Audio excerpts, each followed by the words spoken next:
আজকে 16তম রোজা, আজকে ইফতারে হবে ছোলা বোনা, সেই জন্যে ছোলাটাকে এক রাত আগে ভিজিয়ে রেখেছি। এখানে দিয়ে দিচ্ছি খাবার সোডা আর একটু নুন, গরম পানি।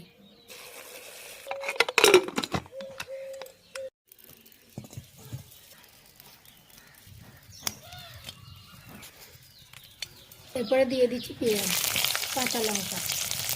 এরপরে আলুগুলো দিয়ে দিচ্ছি, নুন দিয়ে দিলাম আদা রসুন বাটা, টমেটো কুচি, হলুদ গুঁড়ো, জিরে, লঙ্কার গুঁড়ো। ছোলাটা দেখেন সেদ্ধ হয়ে গেছে, ছোলাটা এরপর একটু ঢেলে দিচ্ছি।